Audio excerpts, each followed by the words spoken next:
багнаас нэг аваад дараачихсаа тгийг авчих гэж байгаа байхгүй. Тэнгүүт манайх энэ гараад ирнэ. Тэнгүүт дараагийн багнаас нэг тгийг аваад дараачихсаа энээс авахгүй энээс нэг авчих гэж. Тэгэхээр манайх энэ гараад ирнэ.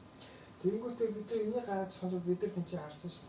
Энээс хоёрыг аваад энээс хоёрыг авчих юм бол манай энэ гараад ирчих байхгүй. Тэгэхээр бид нар өөрсдөө бид нар R-ыг олцож авах манай R гэдэг бол ерөөсөө эдээ тэнцэж чинь гэсэн. Тэгээд бид нар матриц ерөө юм асар том байвал бид нар энэ хүн байдалтай хуваагаад жижиг болгоод хуваачч болж байна гэсэн. За ингээд хэдүүлээ гол ямар ч гэсэн зорилгынхоо явц эхний хэсгийг харцгаа. Тэгвэл энэ маань өөрөө бас их энэ маань нэг нэртэй өөрөө бид нэг row reduced echelon form гэж нэрлэдэг байна. Хэдүүлээ яг энэ матриц row calculate хийж үзье. Өөрөөр бид нар бас нэг ингэж олж болно гэсэн. За энэ ч яг зүгээр юм байна. Хэдүүлээ энэ одоо row reduced echelon form болъё.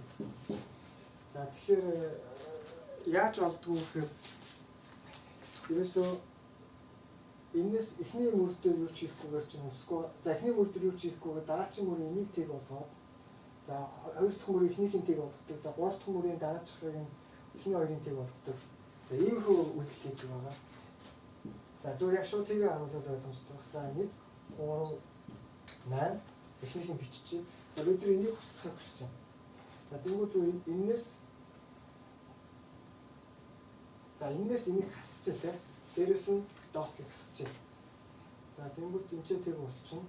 Энд чинь 1 гараад байна. Энэс энийг хаслаа энэ чинь 2 гараад байна.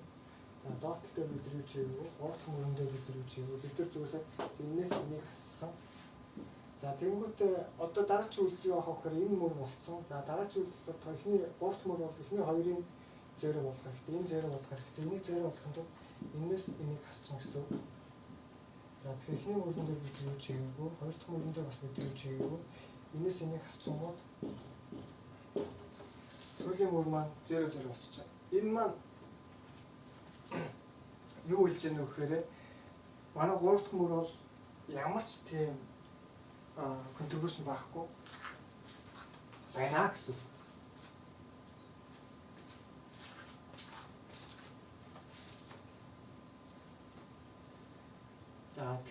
За тийм гэсэн. За тэгээд дараагийн юу болохоор бид нар яадаг вэ гэхээр дараагийн яг энэ бол row echelon form гэсэн.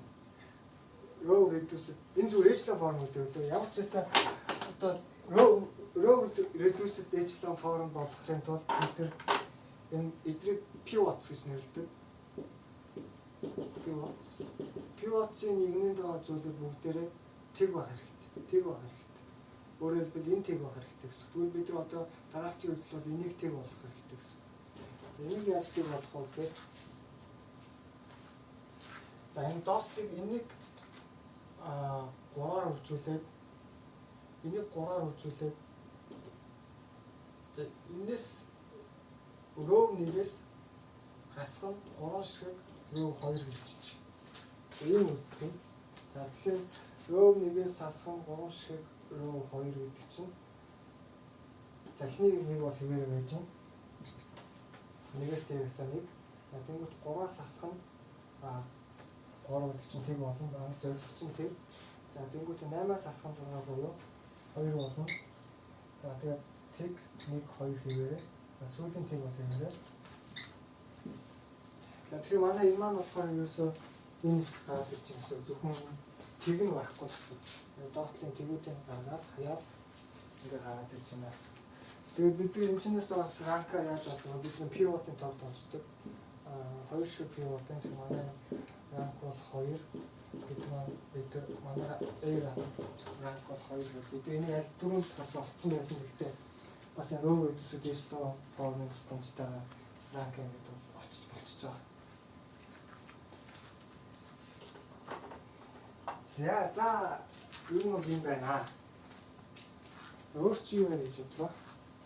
Тийм. Одоо хамгийн нэг гол зүйл бол энэчнээс тэгэхээр бид нар юу дүгнж болох вэ гэхээр манай за бид column space-ийг болсон тийм үү? Column space-ийн rank за энэ ч өвччих. За column space-ийн rank rank бидний чи харсан манай row space-ийн rankтай тэнцүү байна.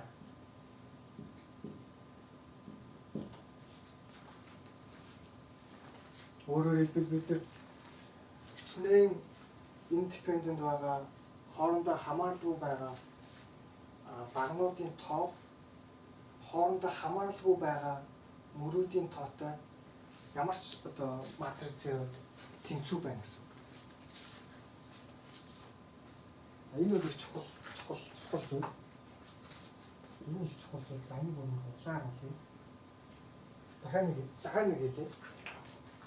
Өөрөөр хэлбэл хоорондоо хамааралгүй байгаа багнуудын тоо, хоорондоо хамааралгүй байгаа мөрнүүдийн тоотой ер нь ямар ч матрикс дээр тэнцүү байна гэсэн. За тэгэхээр бид ямар ч матрицээр одоо бид A тэнцүү CR-ыг бол олох боломжтой болчихлоо. Гэхдээ бидний C бол их амархан зүйл бид ингээ харж байгаа хоорондоо хамааралгүй тоонуудыг тэр чигээр биччихдэг. Манай энэ маань болохоор row reduced echelon form хэлбэрт орсон байгаа тийм. Хэрвээ бид нар тэгвэл нэг юм асуудал гарч ирнэ.